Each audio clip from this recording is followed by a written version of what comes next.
very good evening to you. Yes, it is I, the conspicuous Moo. I just wanted to touch base with you beautiful brewmasters because there has been a little bit of debate going around regarding legendaries. Now, of course, we know this week that we're going to get enough soul ash to be able to create our first legendaries if we so wish.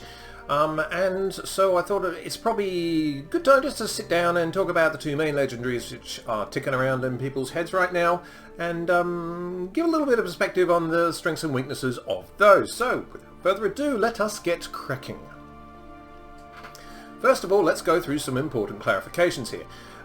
When we are talking legendaries, and we're talking PvE Brewmaster here, there are really only two considerations. First one is Charred Passions, which could be worn on the feet or the back. It is recommended you use the feet because there is a larger upgrade, I think, to the back. Then there aren't that many feet options anyway. But yes, for your Breath of Fire will ignite your right leg in flame for 8 seconds, causing your blackout kick and spinning crane kick to deal 100% additional damage as fire damage and refresh the duration of your Breath of Fire on the target, which means instead of 80% coverage on Breath of Fire you get 100%, which is very small but kind of nice. Then there's Stormstout's Last Keg, which is adaptation of Stormstout's Last Gasp, which was the legendary, I believe, and Keg Smash deals 30% additional damage and has an additional charge.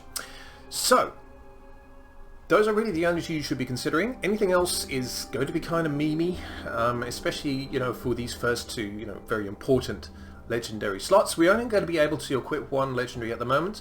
But we are assuming that at some point in the future there will be the opportunity to equip a second, so it'll probably be whatever one of these you didn't put on the first time.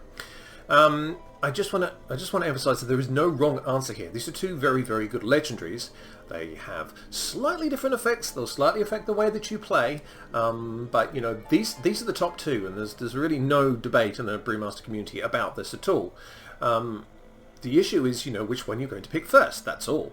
Or even, and I should go into this, whether or not you should actually be crafting a legendary right now. I mean, we now have the opportunity to make one, but should you necessarily go and get a rank 1 armor piece and then go and get the missives? Now, most people are going for crit and versatility, and if you want to go mastery or haste, go for it, that's fine as well. But there are a few arguments against actually going out and creating these legendaries straight away, so I'll just go over the two main ones. The first argument is regarding future tuning after the first heroic raid week. There is some concern, and there's no way to know whether or not this is legitimate or not, that Blizzard will take a look and do another huge tuning pass over all of the classes and possibly their legendaries as well, once the first initial results from the heroic Nathria raid comes in. And so the recommendation at the moment is that you wait until they've done that tuning pass and then you start to make your legendaries. That does mean, of course, that you do have to hold off with all of your soul ash and your various pieces for a few weeks until everything sort of pans out. It's entirely up to you whether you do that or not. The other argument is cost over patience, essentially. While it is really, really nice to get a 190 eye level legendary ability that greatly enhances your Brewmaster, even at level 1 it's still pretty good. It is very, very much more expensive to get a rank 1, upgrade to a rank 2, upgrade to a rank 3, upgrade to a rank 4, because you have to rebuy the missives and you'll have to buy the new armor pieces as well. So it really, really does add up. So if you want to get it right now, just bear in mind that, as you upgrade this thing, it's going to cost you a lot more than it is to hold off and then just buy rank 4 at the end and then just make it. So once again, that's entirely up to you. I am still undecided, so I can't give you any advice on this one. But it's important that you also consider your own circumstances. Are you prepared to wait? Is it going to make that much of a difference to your Brewmaster? I mean, ultimately, it's your Brewmaster. You do what you want with it.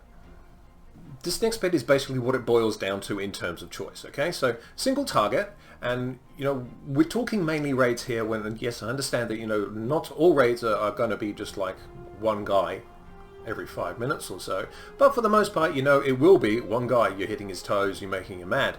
So that's what we're talking about really when single target. Now, Charred Passions is higher single target due to the 100% fire damage bonus it gives to Blackout Kick, which you can use every 4 seconds, and Spinning Crane Kick, which you can use as much as you like as long as you have energy. Keep some energy for Kick Smash though.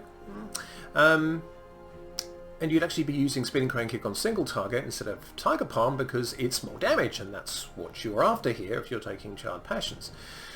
So, while that is true, you know, Stormstout's Last Keg is not terrible at damage. There's a great tendency at the moment to either regard something as either sublime or garbage, and there doesn't seem to be a lot of nuance in the middle. You know, Stormstout Last Keg's damage is not bad at all.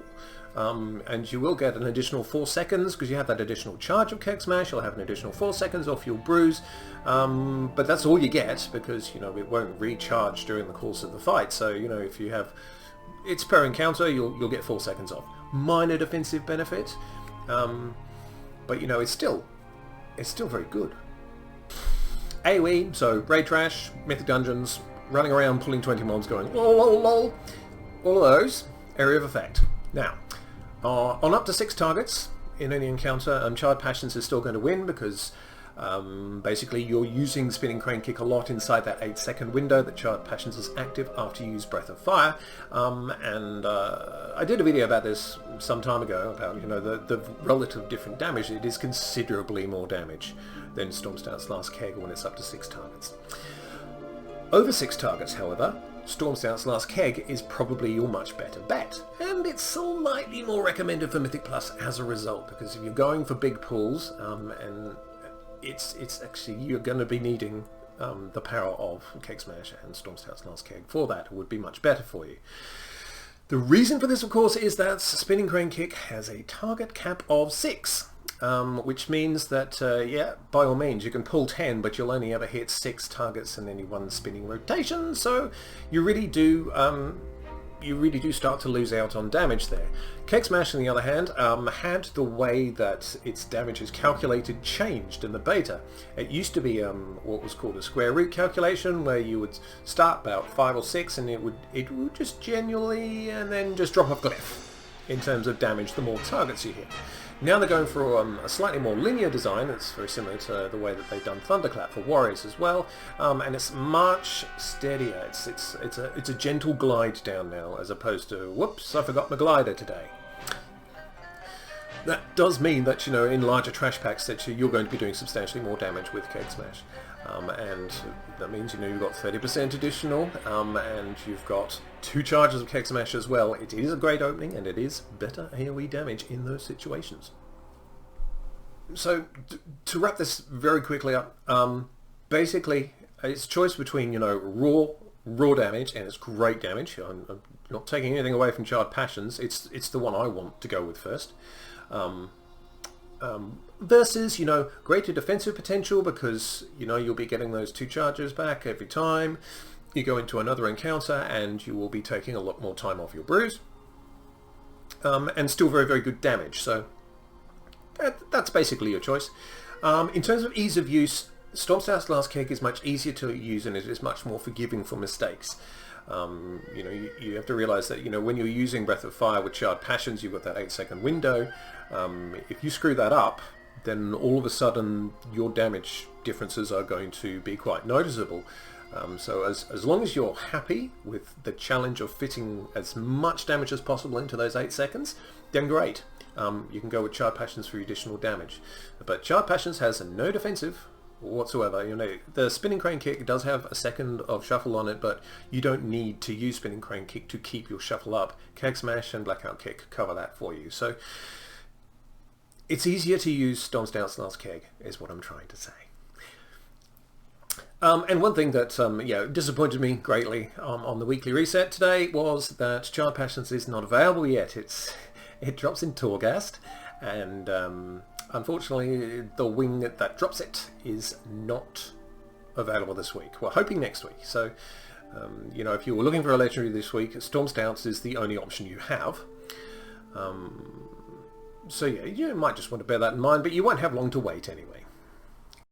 So yes, that's it. I just wanted this to be quick and just sort of clear up some of the stuff. You know, I hope some of this information was useful for you on making your decision. If you already have made your decision, congrats on your new legendary. But you know, choose your own path, have a lot of fun, hope you're enjoying yourselves. Do keep an eye out for the Beating Abomination Core. Now, it might show up in a world quest. I got mine, I was very lucky, I got mine in one of the ruined chests in Maldraxxus. I think it was just, you know, random. I know another guy who got it in their mission table. But it is fabulous. I mean, I think it's doing 25 to 30% of my healing. So it's up there with Celestial Brew in terms of healing when I'm doing dungeons and stuff. So, yeah, if you can get hold of one of those, fabulous. I've got a 148. So, you know, it's not high, but it's brilliant. And long may that continue. Anyway, I'll leave you to get on. You've probably got a lot to do. So have a lovely time. Be comfortable with your legendary choices.